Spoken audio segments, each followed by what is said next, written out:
Thousands of creators are getting clicks on YouTube right now, and their thumbnails are the reason why. Yet nobody ever breaks down exactly what makes one thumbnail a scroller stopper and another one completely ignored. Let me ask you something honestly. You spent hours on your video, the edit is clean, the audio is crisp, you hit publish, and nothing happens. And you're sitting there thinking, what am I doing wrong? I'll tell you exactly what's wrong.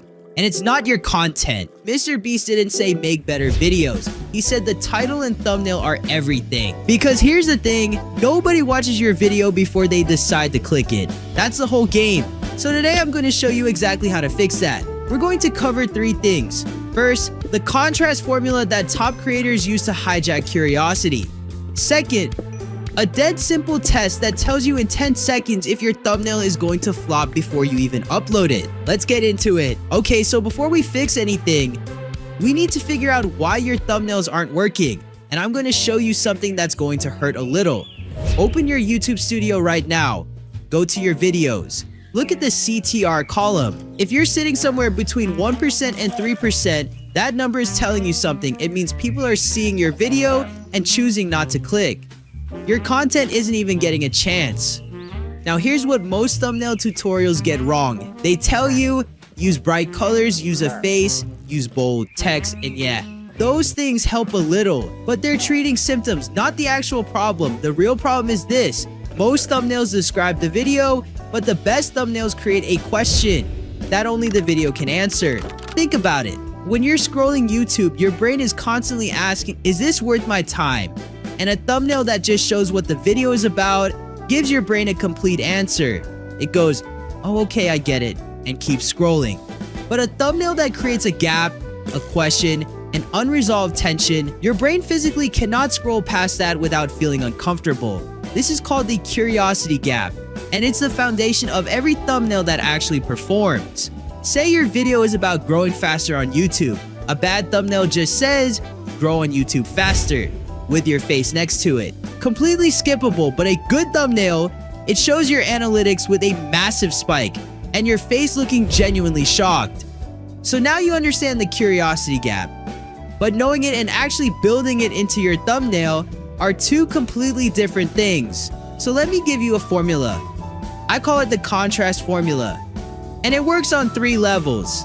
Level 1 is visual contrast. Bright colors against dark backgrounds, a face that pops against the scene behind.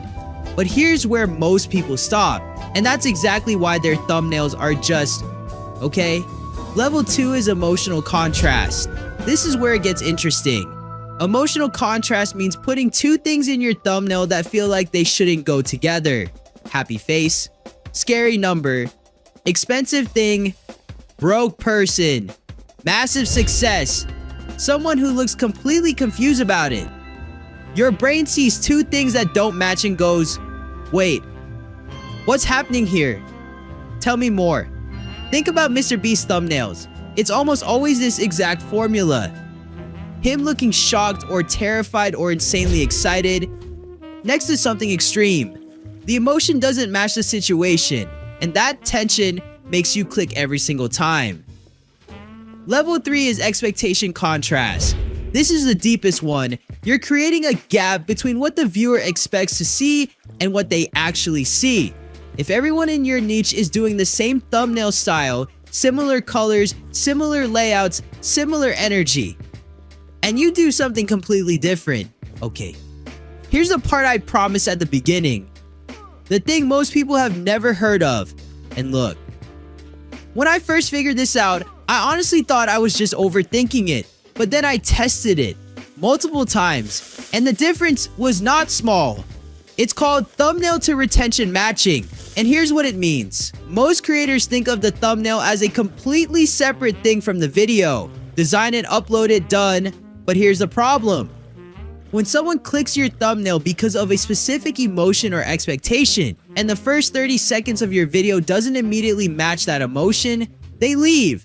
And YouTube sees that, and it stops pushing your video entirely. So a thumbnail that's too dramatic kills your retention. A thumbnail that promises something your video delivers 8 minutes in kills your retention. Because the viewer clicks expecting one thing, and get something completely different in those first crucial seconds. The fix is actually simple. Whatever emotion or tension your thumbnail creates, your opening line needs to resolve or amplify it immediately. Your thumbnail shows a shocked face next to a big number, your first sentence better reference that number. Your thumbnail creates mystery. Your opening better deepen that mystery before it solves it. Think of your thumbnail and your intro as one single continuous piece of content, not two separate things. When they match perfectly, viewers don't just click, they stay. And YouTube rewards that more than almost anything else. This is why some channels with okay thumbnails still grow really fast, and why some channels with beautiful thumbnails just plateau. The click gets you in the door. The match between thumbnail and intro decides if you stay. So next time you finish your thumbnail, go back and look at your first 30 seconds. Ask yourself, does my opening deliver exactly what this thumbnail promised? If not, change one of them. Okay, real quick before we get to the big secret, titles. Because your thumbnail and your title work together. One without the other is like a movie poster with no name on it. Simple, direct. Here's the rule. Your thumbnail creates the question. Your title adds fuel to that question. They should not repeat each other. If your thumbnail already shows your shocked face next to a massive number, your title should not say I hit 1 million views. Your thumbnail already said that. Instead, the title should add something new, something like "Sasud, nobody thought this was possible." Now you've got two hooks working together instead of one. Slightly faster. The other thing about titles, much than search versus browse. If you want people to find your video through search, your title needs the exact phrase someone would type. If you want YouTube to push your video to random people's feeds, your title needs emotion and curiosity over keywords. Most videos need to pick one. Don't try to do both in the same title. You'll end up being mediocre at both. For browse traffic, the formula that works almost every time. Add a number, add an unexpected outcome, and tease something the viewer didn't know they needed. Like, I tried 30 thumbnail styles so you don't have to. Number, outcome, information gap. Look, none of this is complicated, but most people still don't do it. So here's your exact sheet. Follow it. Would I click this without context? If not, rewrite it. Your thumbnail should create a question the viewer needs answered. 2. Contrast formula high contrast equals more clicks. Dark versus light. Big subject versus clean background, no clutter. 1 clear focus. 3. Title plus thumbnail equals team. Don't repeat the same thing.